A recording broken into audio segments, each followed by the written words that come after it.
Começando agora o nosso RF News Entrevista e hoje a gente vai conversar com Alex Chaves de Souza. Ele que é CEO da Celera e fundador da Altis. A Celera pesquisa e produz materiais avançados para a gestão de calor em eletroeletrônicos. E a Altis é uma startup voltada para o desenvolvimento aí do agronegócio. A gente vai falar um pouquinho dessas duas empresas ao longo aqui da nossa entrevista, mas também vamos falar de um programa de entretenimento, né? Na verdade, uma inovação de entretenimento que já está fazendo a cabeça de muita gente. Primeiramente, muito bem-vindo aqui ao nosso RF Obrigado, News. Juliana. Bom estar aqui com você.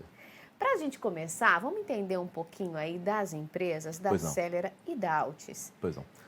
São segmentos de mercado bastante distintos, né? A Celera, como você disse, ela desenvolve, ela efetivamente cria novos tipos de materiais e os produz com a função de gerenciar calor, de retirar o calor que naturalmente é produzido no contexto de produtos eletroeletrônicos. Já a Altis desenvolve sistemas que são chamados de IoT, ou de Internet das Coisas, que são essencialmente sensores conectados à internet e que captam e transmitem dados relevantes para a tomada de decisão. Bom, hoje aqui no nosso RF News a gente está diante aqui do único brasileiro, vamos dizer assim, né, que faz parte aí de um projeto mundial que está dando o que falar, né, um projeto de entretenimento. Você vai conhecer um pouquinho mais aqui com a gente, que é chamado de Esfera, né, que está sendo feita em Las Vegas, a central do entretenimento, né, a capital ali do entretenimento que não para nunca. E vem inovando dessa maneira agora no mercado, já caiu no gosto aí de vários cantores, artistas que trabalham e necessitavam de um ambiente como esse. E a Celera é a única empresa brasileira que participou dessa potência que vai ser inaugurada esse ano ainda, é isso? Exatamente. Eu acho que é interessante o que nos dá um tom da grandiosidade desse empreendimento. É uma declaração que o Bono Vox, o cantor líder do U2, essa banda mundialmente conhecida, ao visitar a Esfera pela primeira vez, ele diz o seguinte: esse é o maior empreendimento voltado para o entretenimento humano desde o Coliseu. Acho que isso nos dá uma pista, forte, de fato, né? sobre a importância desse empreendimento. Eu digo que a Esfera é uma coletora, uma colecionadora de recordes, Juliana. São pelo menos 4. Primeiro, é a maior estrutura esférica já construída na Terra. Essa esfera tem um diâmetro de ponta a ponta de 360 metros e 112 metros de altura. De fato, é algo colossal e que jamais tinha sido visto, né? O segundo recorde importante é que é um empreendimento numa cidade onde, de fato, não faltam empreendimentos luxuosos, mas a Esfera é o empreendimento mais caro da história de Las Vegas. Foram investidos 2 bilhões e 400 milhões de dólares desde o início da construção dela em 2019 até 2003, quando ela, de fato, vai ser inaugurada. E há mais 2 recordes importantes, esses mais relacionados à Celera e ao nosso envolvimento com o projeto, é que o elemento realmente distintivo da Esfera, além da proporção dela, é o fato dela ser recoberta por mais de 1 milhão de módulos de LED que a tornam a maior tela de LED externa, como também no ambiente externo, que já foram construídas. Isso é uma definição absolutamente impactante, né? São telas que operam com 16K de resolução, o que é pelo menos 4 vezes mais alto do que os aparelhos que a gente tem em casa. Agora, eu fico imaginando como é que foi para vocês, né, participar desse empreendimento tão grande assim. Porque a gente está falando de um empreendimento em Las Vegas. Nós estamos falando de uma concorrência de empresas de tecnologia do mundo todo. Exatamente. E uma empresa brasileira conseguiu participar desse momento que, assim, como já foi dito, é um momento histórico, né, para a questão do entretenimento. Porque quando a gente para analisar, fala, tá, mas é uma casa de show em forma de uma esfera, a necessidade disso onde está? E aí, quando você vê, como a gente estava conversando aqui um pouquinho antes, Hoje os shows eles são adaptados, né? São em Exatamente. estádios, não tem aquela acústica montada para isso. Tudo Exatamente. tem que ser adaptado. O U2, quando veio aqui, na turnê que eles vieram, inovaram, Sim, né, com as pulseiras. sim, Foi notícia, né, para a gente aqui, foi algo muito inovador, mas que eles já vinham também fazendo há muito tempo. Então, quer sem dizer, é dúvida, uma banda que já tem essa pegada mais inovadora. Então, eu sem imagino que dúvida. realmente eles estão, assim, esperançosos para que possam fazer um show na Esfera.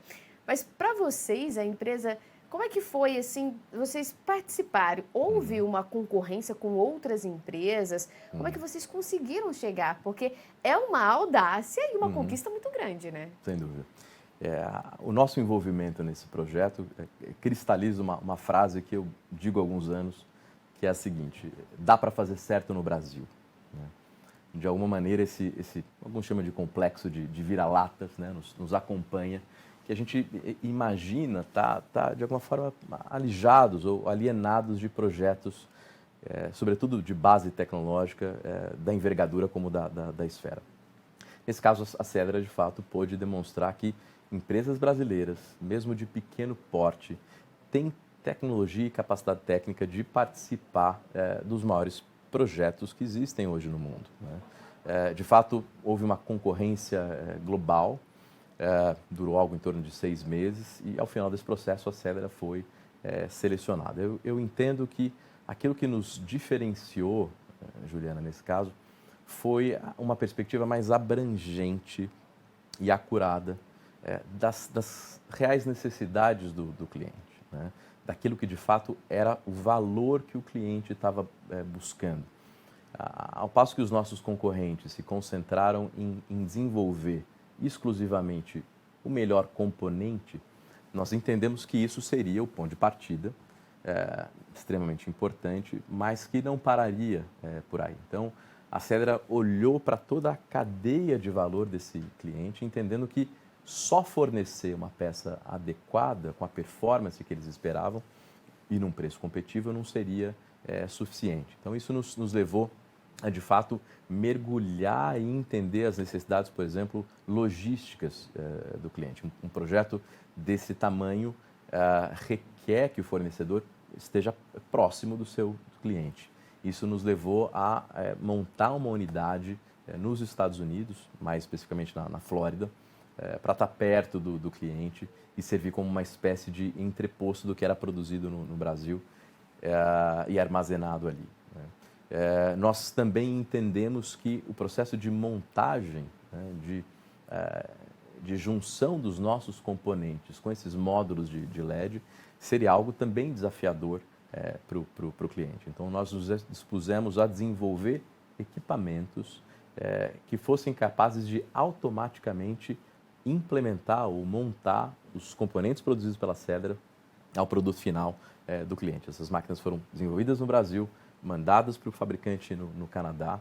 É interessante que nesse contexto a pandemia trouxe um desafio aumentado, porque nós não tivemos a oportunidade de ir até o fabricante e fazer a implementação dessas máquinas. Tudo foi feito à distância, virtualmente, mas os resultados de fato foram surpreendentes. Isso mostra, né, a capacidade que nós temos em questão de tecnologia no Brasil, Sem né? dúvida. Como você mesmo disse, às vezes tem essa síndrome de vira-latas, né? Ah, não, o brasileiro nunca vai conseguir chegar ao nível, ao patamar, né, de empresas americanas, enfim, tantas outras aí, e isso prova que sim, nós temos aqui no nosso país, né, dentro do nosso quintal, Exatamente. não só a capacidade, mas é, como a gente está vendo agora, a efetividade mesmo, né, de uma empresa brasileira se destacar diante de tantas outras mundiais e estar participando de um projeto que vai ser, com certeza, divisor de águas em questão de entretenimento, né? Sem dúvida, sem dúvida. Há um nível de expectativa muito, muito alto. Né? O que se entende na indústria de entretenimento até aqui é que faltavam a arte, e sobretudo a música, né? Um palco adequado. As grandes turnês, as grandes bandas acontecem essencialmente, como você mencionou, no contexto de arenas esportivas, né?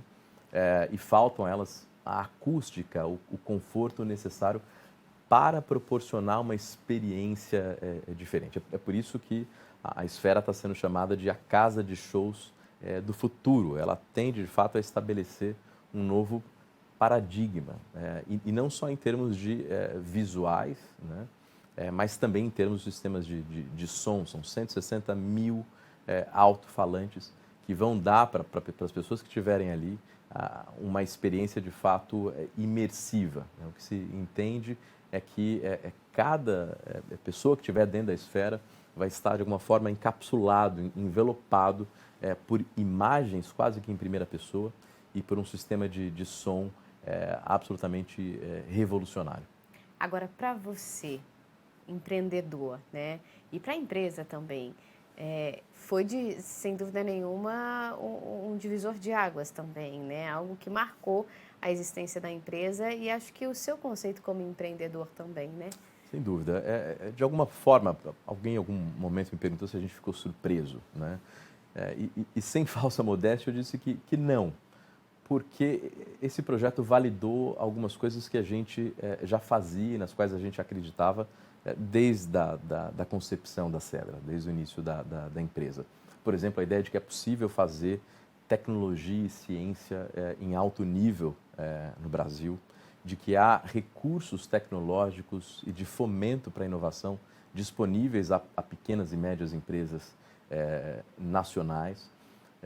Então, de alguma forma, a nossa escolha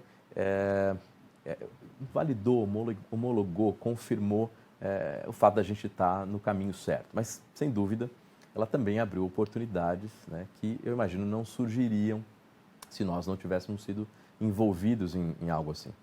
A Cedra já olhava para o mercado norte-americano há alguns anos, né?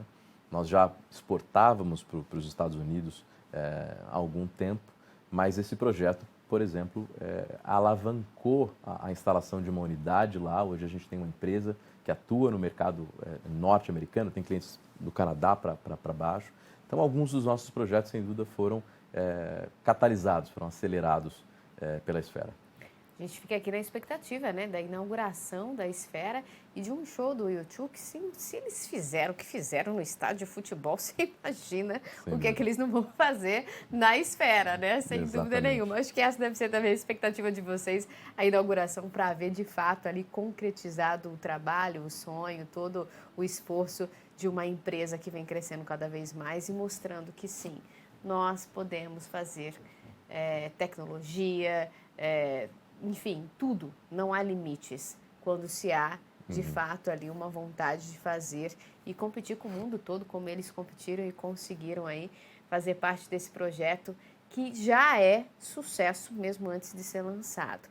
Muito obrigada pela sua presença aqui no nosso RF News, parabéns não só para a sua conquista pessoal como para a empresa, mas por incentivar tantos outros brasileiros que às vezes estão começando agora também e sentem talvez essa síndrome de vira-lata, né? De que nós não podemos. Sim, nós podemos. E eu acho que isso, a conquista de vocês mostra isso claramente para a gente.